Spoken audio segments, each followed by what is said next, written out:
The Law of One, Book 1, Session 5, January 23rd, 1981. I am Ra.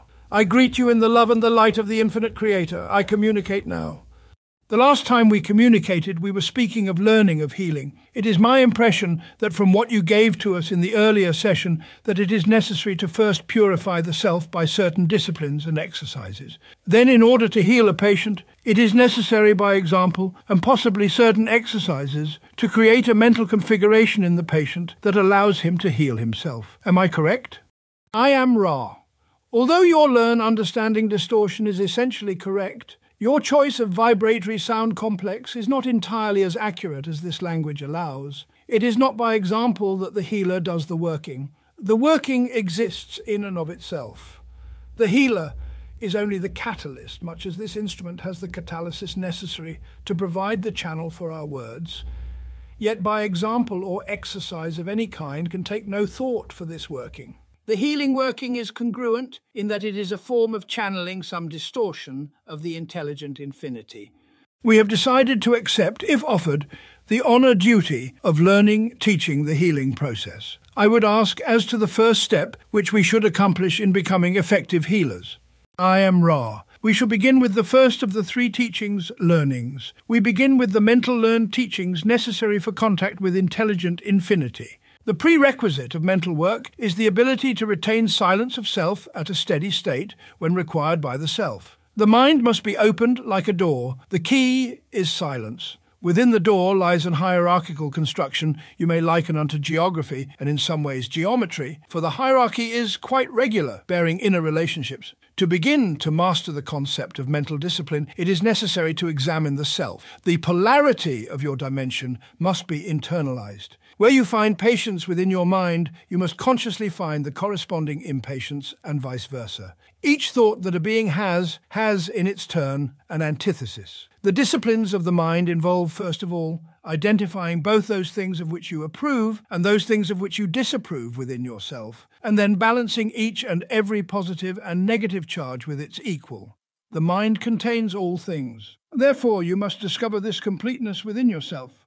The second mental discipline is acceptance of the completeness within your consciousness.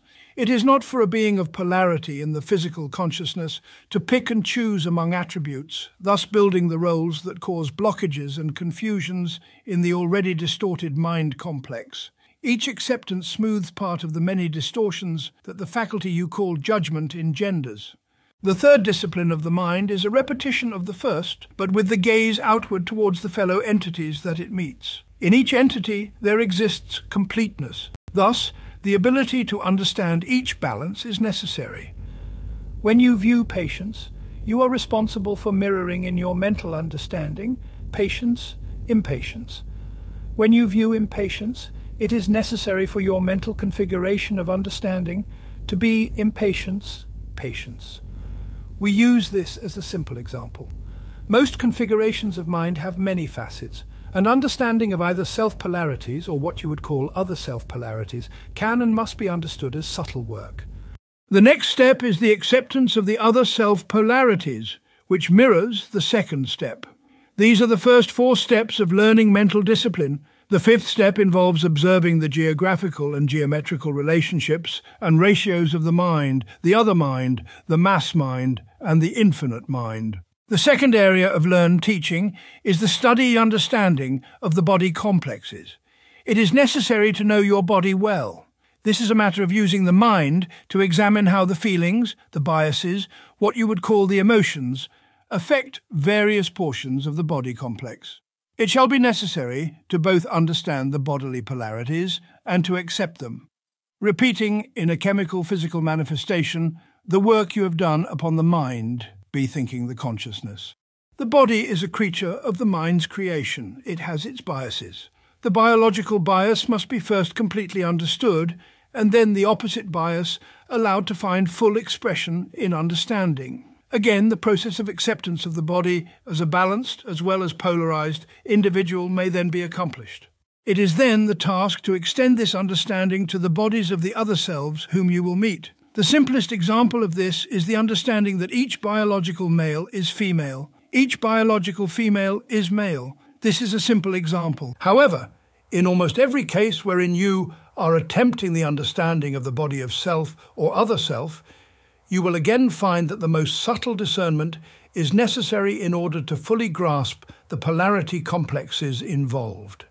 At this time, we would suggest closing the description until the next time of work, so that we may devote time to the third area commensurate with its importance. We can answer a query, if it is a short one, before we leave this instrument. Is the instrument comfortable? Is there any other thing that would increase the instrument's comfort? That's all. I am Ra. The candle could be rotated clockwise approximately 10 degrees each session to improve the flow of spiraled energy through the being's receiving mechanisms. This particular configuration is well otherwise, but we ask that the objects described and used be centered with geometric care and checked from time to time. Also, that they not be exposed to that space-time in which work is not of importance. I am Ra. I leave this instrument in the love and light of the one infinite Creator. Go forth rejoicing in the power and the peace of the one Creator. Adonai.